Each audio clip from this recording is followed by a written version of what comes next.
Hi, everyone. He spent 70 years paying off the debt that he promised God. The Kalavar Rebbe, Rabbi Nachum Mendel Taub Zatzal, an incredible force of a human being, while at the same time the most gentle of souls, spent 70 years of his precious life traveling throughout the Jewish world far and wide to find as many Jewish souls as he could in order to get them to recite the Kriya Shema. He would often tell people that he made a deal with Hashem at the gates of Auschwitz when he saw Jews about to be sent to their deaths. As he said a few hundred meters from the entrance to the gas chambers in Auschwitz, the son of a great rabbi from Grosswarden called out to us, "Dear Jews, whoever stays alive, remember to say Kaddish after me." And after that moment, I said to HaKadosh Baruch Hu, Ribono Shel Olam, what do you gain if I say Shema and die al Kiddush Hashem? Give me life, and I promise to continue to say Shema with live Jews. Until 2019, whether in Cleveland, where he was after the war, to all over Eretz Yisrael, where he emigrated in 1962, the Rebbe reminded all Jews of the importance of Kriya Shema. He would be honored at events like the Siyam Hashas with Kabbalah Sol Malchus Shamayim, and excitedly lead the crowd in the recitation of the first pasuk of Shema, and then break into excited, uplifting song, Shema Yisrael, Hashem Elokeinu, Hashem Echad. I was thinking about the Kalavar Rebbe and of the importance of the recitation of Shema and all the different times we recite it. By the Torah standards, it's minimized. The Torah tells us that the proper time for Shema is twice a day. Ubeshach b'chov kumecha, when we lay down to sleep and when we arise. And yet Shema seems to come up a lot more than that. We recite the Shema earlier in the service, right before the section of Karbanos. Why? We include it in the Musaf Kedusha. Is there a reason for its appearance over there? We call out Shema, as the Kalavar Rebbe noted, when Jews are in trouble. But why the Shema specifically? And why is it part of the final prayers at the end of a life?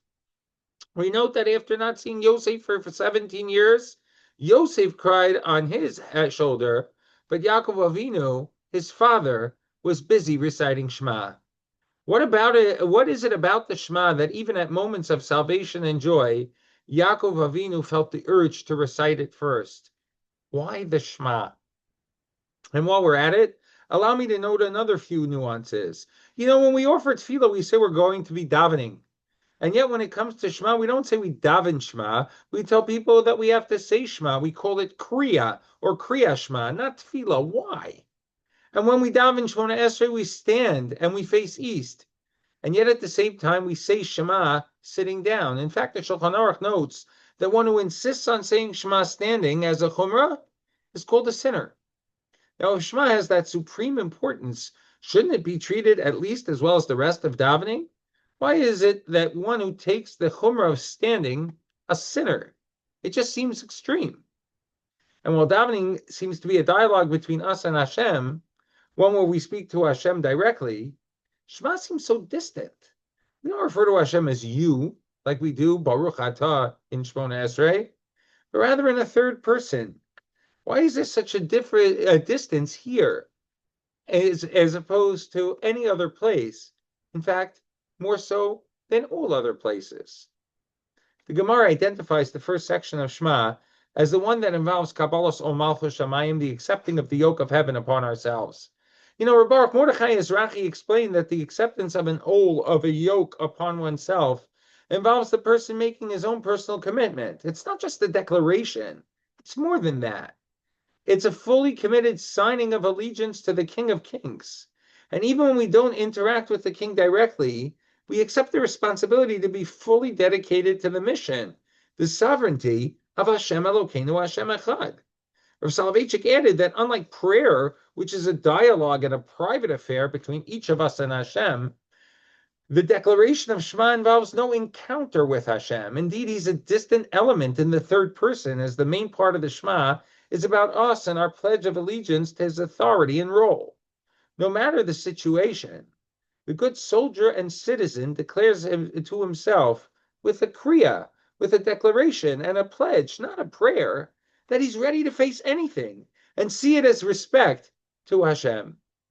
Even the Malachim understand this, as we know prior to our own declaration of Shema in the morning. The chulam, we say, all of those angels, mekablim aleim o malchus shamayim, they accept the same yoke that you and I do every single day. I remember the day after the ninth Siyum Hashas of the Daf Yomi in 1990. The experience of the Siyum was incredible enough, as for the first time 20,000 people filled Madison Square Garden and were spellbound by the speakers and the experience. But it was the next morning that Rabbi Yechiel Yitzchak Per, the Rosh HaYeshiva in Farakaway, asked us why Rabbi Yehuda Hanassi began Shas with the laws of Shema. He explained to us that when a person, be it a Jewish leader or just a member of the people, undertakes something major in life, he is often lost for the proper direction. And in those moments, Rabbi Per told us, he ought to remind himself of the pledge as an anchor for life and then proceed. He told us he believed that was exactly what happened to Rabbi Yehuda Hanassi as he was now embarking on the huge undertaking of writing the oral Torah.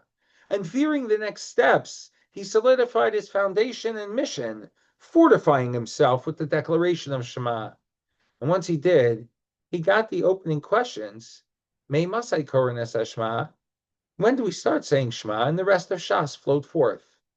Throughout Jewish history, whenever we, as a nation, or as individuals, have hit a crossroads, highs or lows, we have done as Rabbi Yehuda Hanassi did, as Rabbi Akiva did, as Yaakov Avinu did, and his children did around his bed as he prepared for his final journey.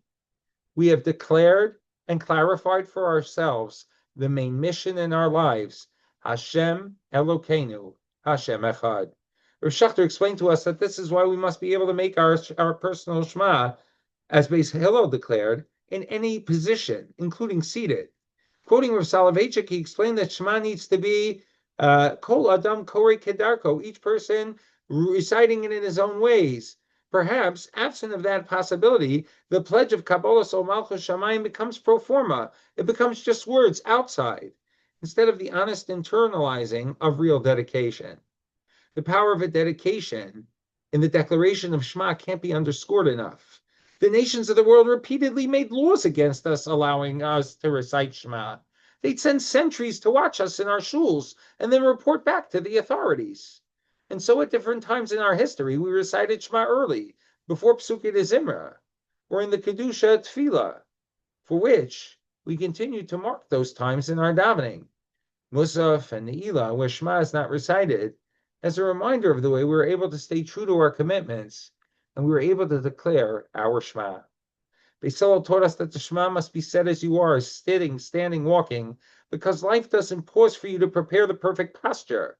It doesn't matter, though, because to a good Jew, declaring Shema means that when Hashem feels distant, we still accept his kingship. It means that when our own plans collapse, we still say Hashem Elokeinu, Hashem Echad. It means that when we build our lives, our marriages, our business, our friendships on the foundation of commitment and loyalty to Hashem, and we derive our inner fortitude from the direction and anchor from that commitment that offers us.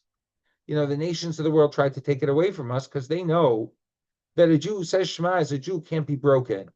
From the decrees in Persia and later in Spain to the watchmen in Nazi Germany and the Soviet Russia, the Shema has been whispered, it's been hidden, it's been shouted. It survived because Jews understood that it's not merely a mitzvah, it's an identity itself.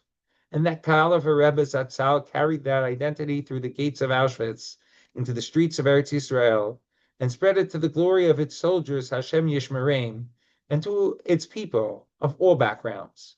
The Rebbe's mission and dream was that every Jew everywhere always know that no matter where we find ourselves, in the light of joy or the shadow of pain, we belong to Hashem and He belongs to us. Imagine a world where every Jew every day declares with full heart and voice, Hashem Elokeinu, Hashem Echad.